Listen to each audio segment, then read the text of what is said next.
Bloomberg Audio Studios. Podcasts, radio, news.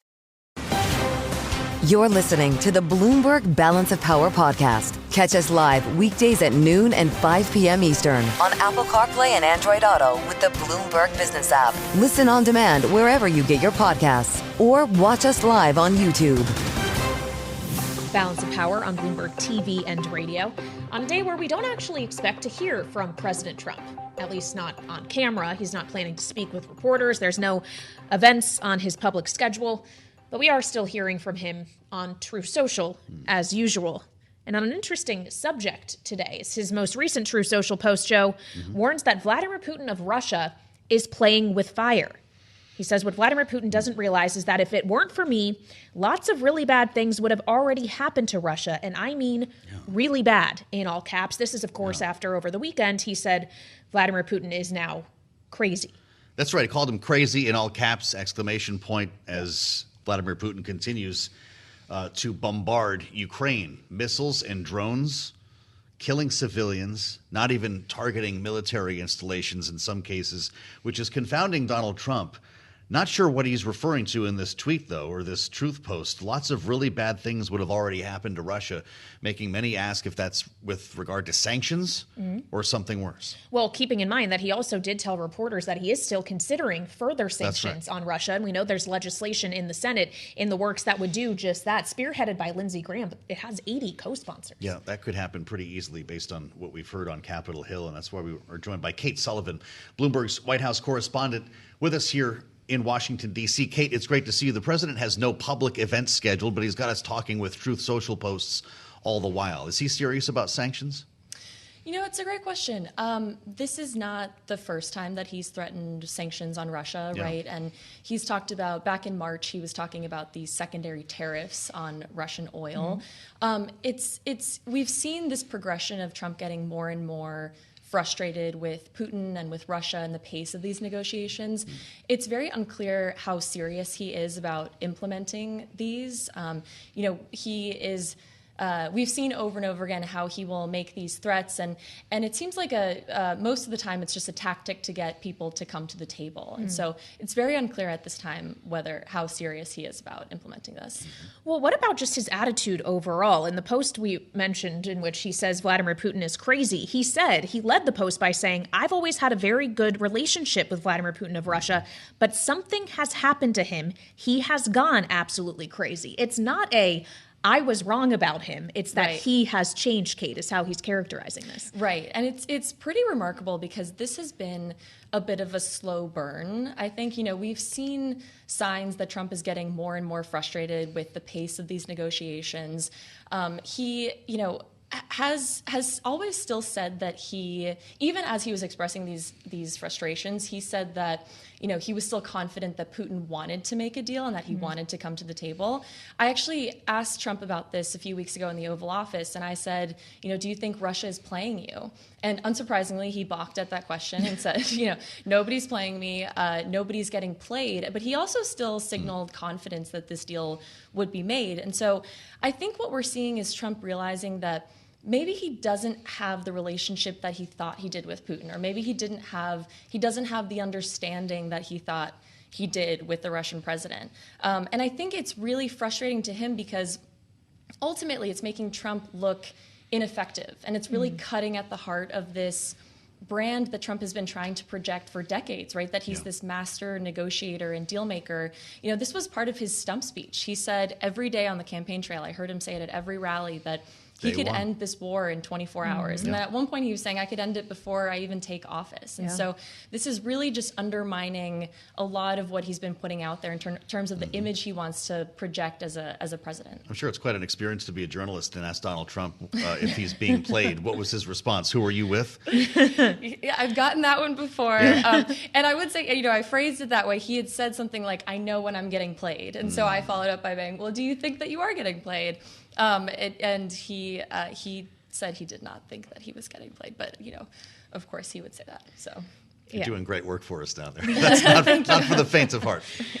For the brave, indeed. Kate Sullivan, Bloomberg White House correspondent, thank you so much. And we want to get more into the state of the war and what signals this sends about the U.S.'s continued involvement or not in attempts to end it, and turn to Ben Jensen, director of the Futures Lab and senior fellow for the Defense and Security Department at the Center for Strategic and International Studies. Ben, thanks for being with us on Balance of Power. When we consider the idea that President Trump is now threatening that Russia is playing with fire, that he's still saying he's open to sanctions, is there any fire the U.S. could fire at Russia that would actually be enough to influence the behavior of Vladimir Putin at this point, when to this point that hasn't worked? Sanctions have had very little effect on his behavior.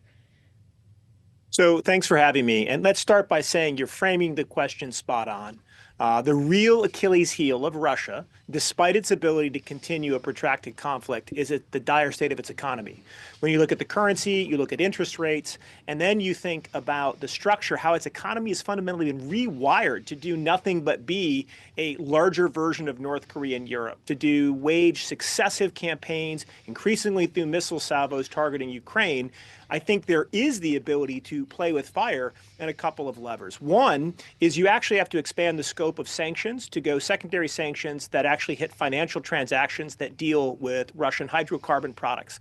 Now, if you do that, you're going to have to keep Europe on board. You're also going to have some uncomfortable allies, because ultimately what you want to do is make Russian oil more expensive, Russian gas more expensive, and that actually hurts them, meaning it costs them more to produce, and they don't get as much of the return on their investments. And that's actually really important, because we already see, you mentioned earlier in your show today, we already have oil prices are down over 1% today. So if we have a natural dampening on oil prices at the same time that we have a more concerted sanctions package, we can at least squeeze the ability of Vladimir Putin to wage war. Now, to be fair, that's still going to take time to actually impact his battlefield performance, given that he's got consistent support from both China and Iran and has found ways to kind of turn on the Russian economy into a war economy.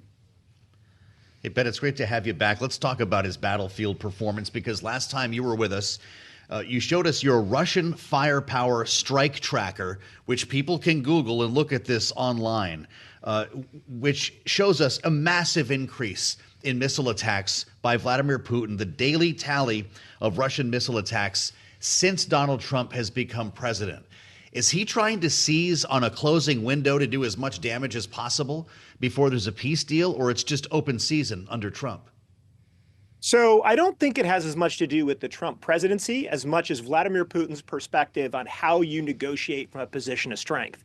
And that is sadly to hold the Ukrainian population hostage. And as you mentioned, the firepower strike tracker, let me break down what we saw in the last 72 hours, because the numbers are stark.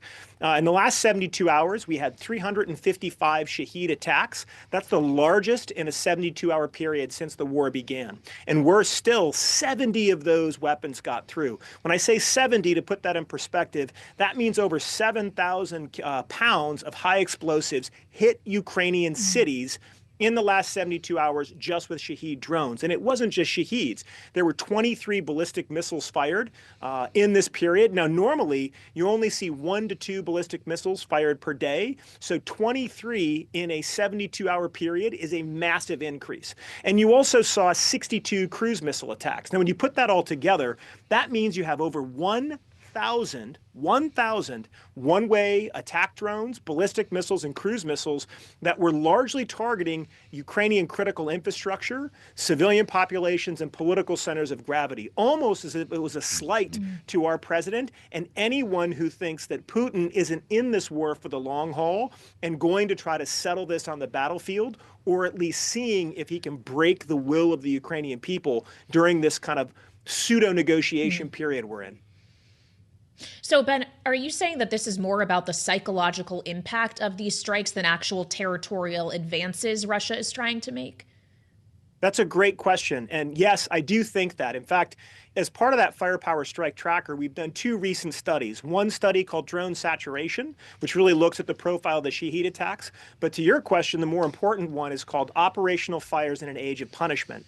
And what we statistically prove in that is that Russia has decoupled its strategic attack forces, its ballistic missiles, its cruise missiles, its Shahed drones, from its operational level battlefield objectives. Meaning in modern war, when you have precision strike, we would expect to see a tighter intercoupling of these deep fires with operational ground maneuvers. And we statistically can show in that report that nothing could be further from the truth. It appears to be that like Shahed, so those attack drones, cruise missiles, and ballistic missiles are literally used as a psychological tool, which is a throwback to theories of air power we haven't seen since before the Second World War, wherein bombing to win meant directly a psychological effect upon the population to then convince leaders to sue for peace. So I think you're onto something. This is more about psychology. It's a coercive campaign. It's a punishment campaign. It has very little modern traditional military utility or logic. It's a throwback to almost a time long gone by. Well, clearly you're onto something here, Ben, and at the risk of asking the dumb question here alongside Kaylee Lyons, how do you know all of this? Is this based on satellite imagery? You're speaking like you're on the ground in Moscow. Well, I'd probably be put in jail if I was there. So a New Year's resolution, don't go to jail this year. No, most of this comes from math. It's not magic. One of the fascinating things about war in the information age, when everything is counted and tracked, is if you take time to use basic data science, which your listeners and viewers know well. I mean, everyone who has a Bloomberg terminal has been doing this for decades. It's using data patterns that you find to statistically isolate key patterns and trends. And in this case, that means we can analyze how Russia attacks Ukraine on a daily basis and test a series of hypotheses and really isolate where we find particularly interesting correlations. And in this case, the major correlation we found in that operational fires in the age of punishment was that decoupling of what we would call operational art or large-scale campaign ground maneuver. So when combined arms armies target parts of the Ukrainian front from these deep missile attacks. And that runs contrary to what we've seen in the modern history of war and does look a lot more like theorists like Duhay, who wrote theories of air power really before World War II. Ben, you spoke a moment ago about Russia's ability to continue to do this because of the support it's still receiving from China and Iran. Is that indefinite? Can it keep up this pace in perpetuity, or will even the flow of support from those adversaries not be able to keep pace with this kind of strike concentration we're seeing like this? Yeah, you're asking the critical question, because every time economists have believed the Russian economy was about to fail, it holds on for just another day. It's as if suffering is becoming a way of life. So in some sense, Russia has already converted its economy to look more like North Korea than Germany, and I don't think that's going to stop when this war ends. So the real answer to that question becomes the resiliency of that war economy. Now, again, the numbers are telling. If we compare the volume of Shahed, these one-way attack drones, and we know that Russia built its own domestic manufacturing, so it no longer imports them purely from Iran. It basically builds the drone. Sadly, it still smuggles in electronics from around the world to guide these drones. We've seen a 10 times increase. Now think about that for a second. In the space of a year, despite sanctions, despite a high interest rates, despite a low currency, despite every negative economic indicator you could think of, Russia has still managed to increase its production of Shahed drones by 10 times. The Department of Defense, Secretary Hegseth, would, literally probably hug any defense manufacturer who could promise that degree of scalability. We can't do it in the U.S. right now. So there's something going on behind the scenes. We know China is providing Ben, come back and see us when we have more time. That's Ben Jensen, CSIS, from Giulio Duhay to Russian firepower. We appreciate the conversation on Bloomberg. You're listening to the Bloomberg Balance of Power podcast. Catch us live weekdays at noon and 5 p.m. Eastern on Apple CarPlay and Android Auto with the Bloomberg Business app. You can also listen live on Amazon Alexa from our flagship New York station. Just say, Alexa, play Bloomberg 1130. I hope you had a long weekend, by the way. I know a lot of people are out there cooking hamburgers and hot dogs and doing the thing that you do. I kept hearing on the local news over the course of the weekend, the unofficial start to summer, right? The start to the U.S. driving season. Let's check gas prices. That's what we do this time of year. Even though, of course, Memorial Day is dedicated to remembering and honoring the men and women who died for this country, serving in the military. That's why we saw some moving observances over the weekend. Saw more than 1,000 graduate at West Point on Saturday. We saw the annual presidential visit to Arlington yesterday, not only the laying of the wreath, but also the speech inside the amphitheater. Both of these events for Donald Trump brought up a lot of talk about political norms, taste, purpose. As the president donned a baseball cap, a MAGA cap, at the West Point graduation, spoke for about an hour, attacking drag shows and critical race theory, talking about the golden age that was beginning in the military because of him. The president even went so far as to talk about trophy wives, referring to a real estate developer who he thought somehow did it wrong. Listen. And he sold his company, and he had nothing to do. He ended up getting a divorce, found a new wife. Could you say a trophy wife? I guess we can say a trophy wife. It didn't work out too well, but that doesn't work out too well. I must tell you, a lot of trophy wives doesn't work out. I guess suggesting that some do. When I heard that Frank Luntz was there, and of course he was there, Frank is giving an enormous amount of his time to West Point right now. He's talked to us about the work that he's doing with the cadets as an instructor. He's also learning a lot, which is why we love to talk to Frank about it. He was there for the commencement address. Politics and communications consultant, famed pollster, as we like to say, and in fact, the CEO of FIL. Frank Luntz is with us live right now, and it's great to have you, Frank, back on Bloomberg. I want to be careful with the questions I ask. Did this seem like a typical graduation speech at West Point? It did not from the very beginning. And President Trump did something that no other president has done. First off, they only come every 4 years. So you got the Secretary of Defense, you have the head of the Joint Chiefs. There are people who come, Secretary of, I believe Secretary of State also shows up. So the president only comes once every 4 years. And President Trump wanted to do this. And of course, West Point will welcome the president if the president wants to come. But he did something no president had ever done, which is he recognized cadets from the podium for their exceptional and extraordinary leadership, for their truly almost unimaginable capability to get things done, both intellectually, militarily, and physically. And what I enjoyed most is that he invited them to come up to the podium and say a few words as the ultimate recognition of what they'd achieved and what they were about to do. And that's never been done before. And the cadets absolutely loved it because it said that they matter. West Point as an academy produces the finest young men and women in the country. They do it through training. They do it through character. They do it through an educational background that is so broad and so comprehensive. And to recognize those cadets personally for their achievements was really special, and the cadets loved it. He did it, of course, in his own way. You heard the remark about trophy wives, drag shows, talking about the former president wearing a hat. None of that was included in your analysis as someone who was there, Frank, and that's why we wanted to bring you on, to have a sense of not only how it went over for people who were there, the cadets and their families, but also to get a sense of how political this actually was and how positive or optimistic it may or may not have felt while we were there. Are we paying attention to all the wrong things? Well, remember that cadets cannot discuss, they can discuss, but they cannot exhibit partisan behavior, and they don't.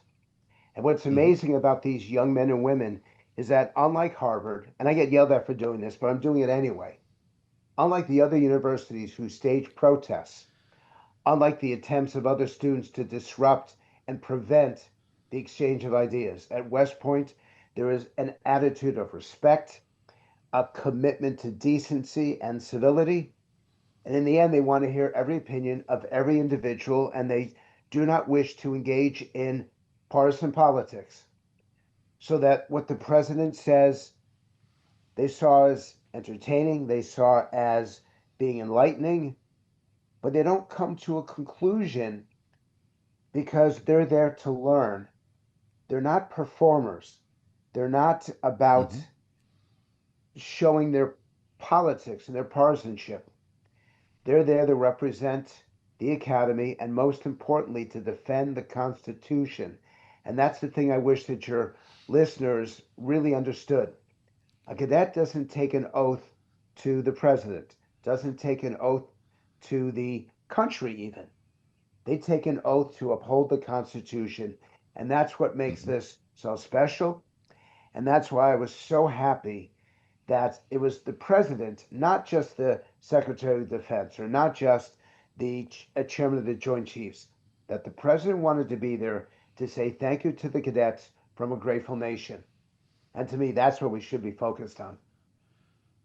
And we are, as we spend time with Frank Luntz, live on Bloomberg, knowing the honorable intentions of these cadets. Did the president comport himself appropriately?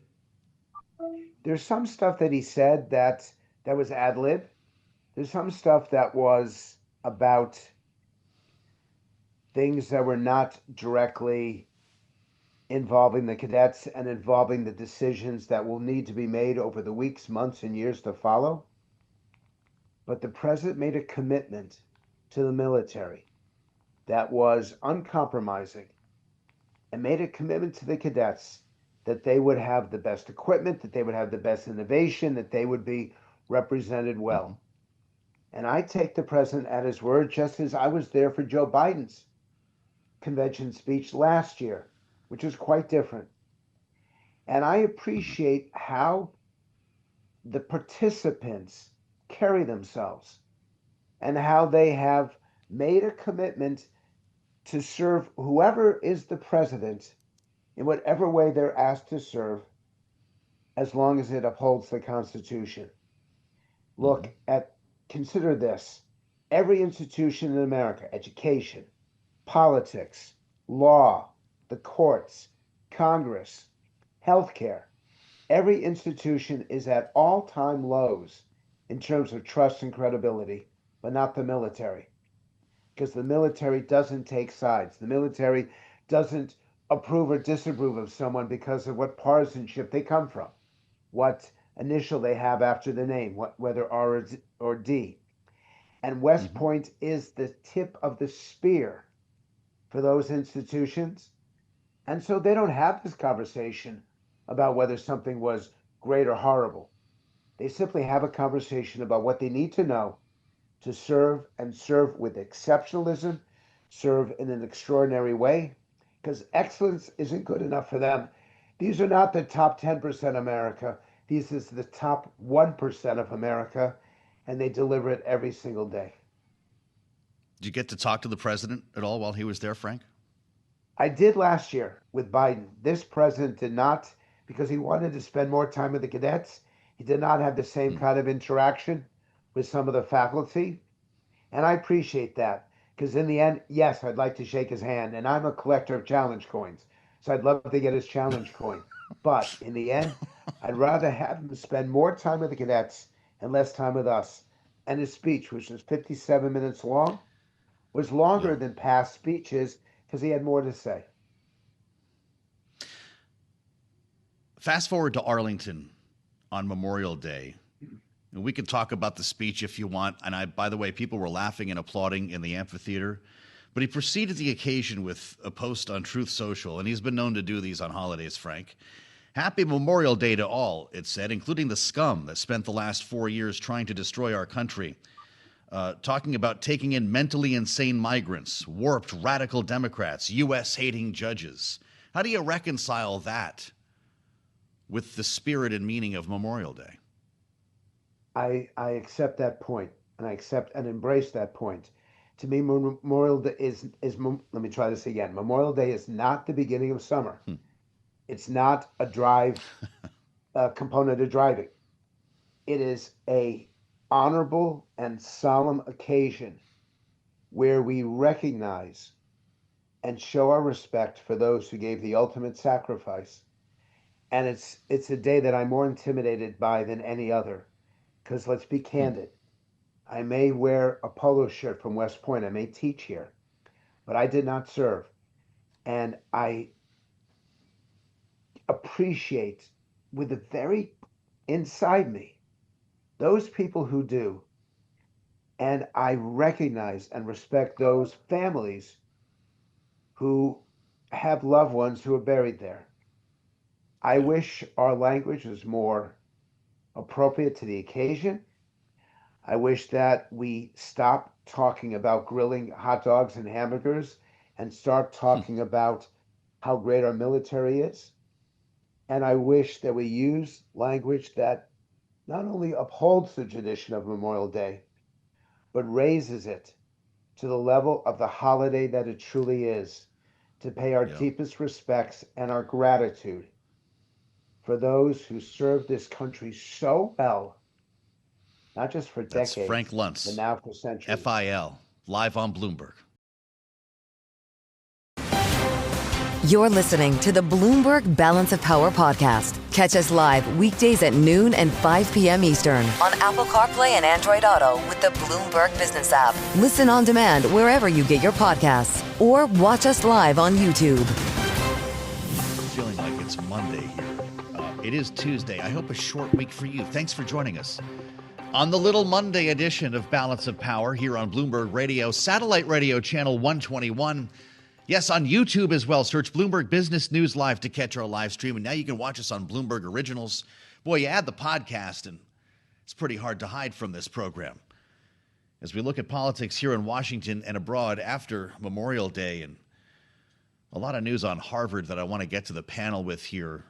President Trump moving to cancel all remaining federal contracts, wants to take money destined for Harvard, give it to trade schools, and now the administration is weighing, according to Politico at least, requiring all foreign students applying to study in the U.S. to undergo social media vetting. A lot to get into here with our panel. Rick Davis joins, Republican strategist, Bloomberg Politics contributor, of course, partner at Stone Court Capital, alongside Democratic strategist Jim Kessler, Executive Vice President Policy, Third Way here in Washington. It's great to see you both, gentlemen. Welcome back. There was a time when both Rick Davis and Jim Kessler were on opposite sides of the aisle in the United States Senate, and it's always an honor for us to put them together here.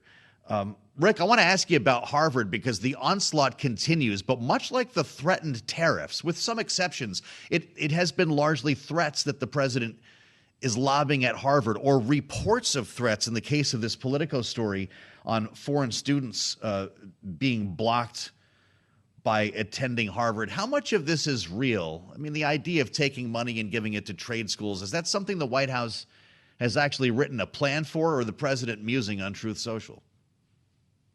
I think that you cannot underestimate the social media musings of Donald Trump with policy development in the White House. I mean, we've seen time and time again a post out of nowhere, no seemingly policy initiatives directed toward an issue, and yet when Donald Trump posts something on Truth Social, it has the strength of a policy determination, maybe slightly weaker than an executive order written from his desk, but there's no question there's a war on between the administration and Harvard.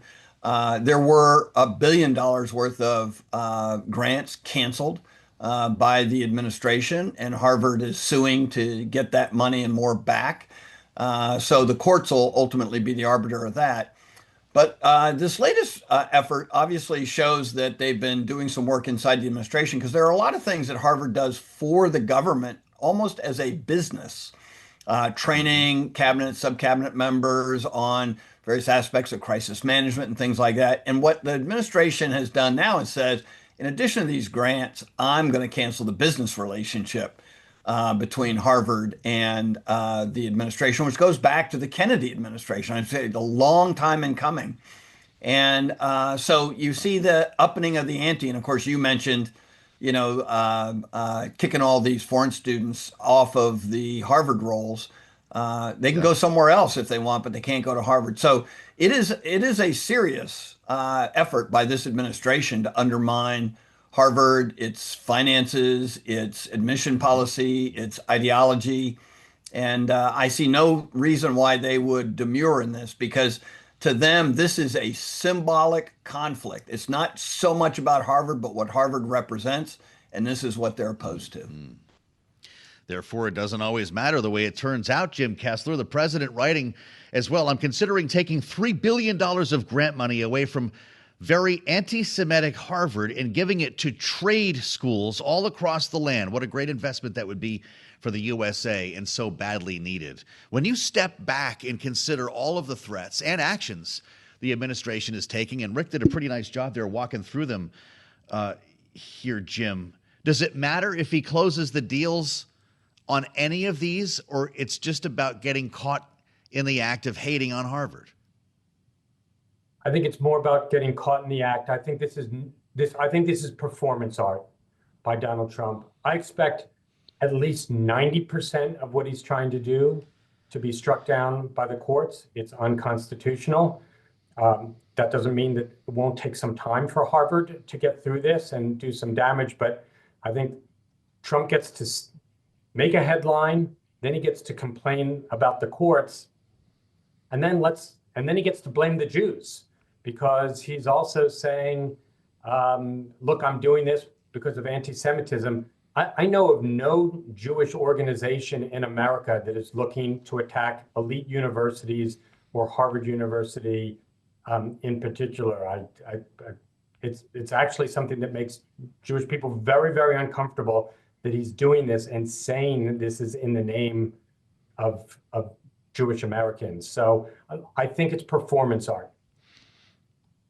Well, I guess part of that performance would be defunding NPR and PBS. This is now going to court. This brought us back to the 1st of May. And NPR is now suing. Rick, I'm sure you've seen this. National Public Radio suing over the executive order that would cut federal funding. Lawyers are going to make a lot of money no matter who wins any of these cases here. But this is something that Donald Trump, I feel like they're coming out of the same file here. It's good politics to seek to defund NPR, whether it happens or not. Do you agree? Yeah, I think this really does fall into that performance art category. We know that Donald Trump prizes that. Most of his best friends in Congress are the biggest performing artists of all time. If they could give a congressional Emmy award, a number of them would win it. But the bottom line is it's a disruption tactic, too. His base wants him to be disruptive, take apart the mantles of the deep state. And the megaphone of the deep state is NPR and PBS. And so whether he's successful or not, he will get credit from a very large portion of his base. Political support comes from people who are going to applaud this. And then, as I totally agree with Jim, the outcome is really irrelevant because he's already banked the effort for trying. And in this case, results don't matter. The effort is what really is going to pay off for him politically. Well, I'll tell you what, there's nothing like Pledge Week at an NPR station. Jim Kessler, isn't public radio just going to make a boatload of money on this? This is the biggest advertising campaign for NPR they could buy. Well, you get into Trump's crosshairs, and it's a great fundraising opportunity for NPR and for members of Congress. Look, I think it's a twin-edged sword. These organizations aren't used to this type of fight. They're often used to a fight about, going against Congress there. Congress is the one that has often been hostile to NPR. Democrats have generally saved NPR. But I also think some of the things that Trump is doing is going beyond the performance art, and that's looking at social media posts of people. And I'm just thinking, I would not be able to pass a Trump test on social media, not to get into the administration. Of course, I wouldn't get into the administration, but to be even considered a good American. So you talk about deep state. If the state under Donald Trump is looking at your social media posts to put you on a naughty list or a nice list, that affects a lot of people in this country. Yeah. Maybe they could sell Trump tote bags in the middle of all this. Rick, I want to ask you about the conversation that we had with Frank Luntz earlier this hour, because the president of the United States spoke at the West Point graduation. It's something he wanted to do that took place Saturday, complete with the MAGA hat, talk of trophy wives and drag shows. then spoke at the amphitheater in an annual address, of course, at Arlington.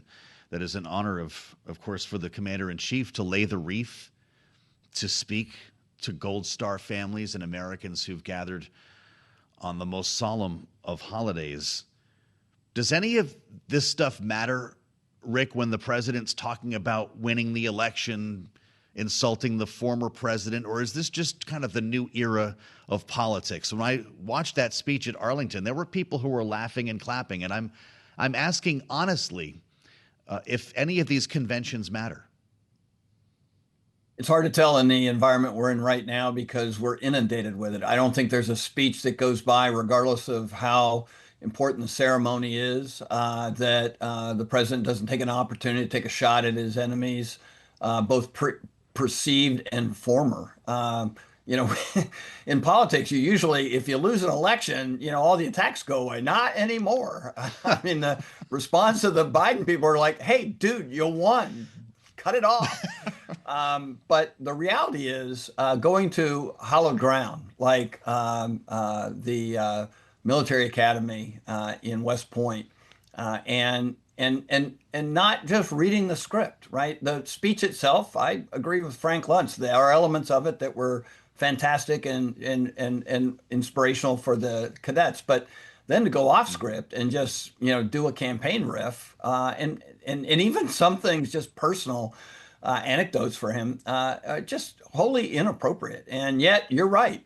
If it happens every day, maybe 3 or 4 times a day, and the press reports it, sooner or later, I think the public does get a little bit immune to it. I mean, you see it in his polling, where regardless of what he's done over the last 120 days, the public basically has the same perception of him before he was president as he is now. Yeah. It's not getting better, but it's stable.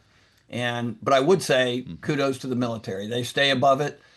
Frank Luntz's comments about them not being political is the reason that in the latest Harvard Harris poll, the approval rating of the U.S. military is 69%. And that's 20% more than Donald Trump will ever have. And so the reality is, I think the public does get it.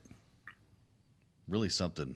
Jim, I'm curious your take on all of this. You're, of course, the Democrat on the panel, and I know you're not a fan of Donald Trump, but I wonder if this stuff matters anymore in Washington. I had to notice the president showed up for the wreath laying at the Tomb of the Unknown with Pete Hegseth and J.D. Vance. Traditionally, the president would be there with the First Lady. Does any of this kind of stuff matter anymore? Well, let's just assume that Donald Trump knows what he's doing when he's up there giving this sort of speech where he's rambling on and doing the quote unquote weave. I don't think he gives just a minute, by the way, Jim. I don't want to cut you off. Go ahead, Jim. We have just 1 minute. Okay. I don't think he gives the type of speech that he gave at West Point. If the economy was going well, if people were satisfied, if the situation in Ukraine was getting better and moving towards a resolution, if the country felt that things were headed on the right track.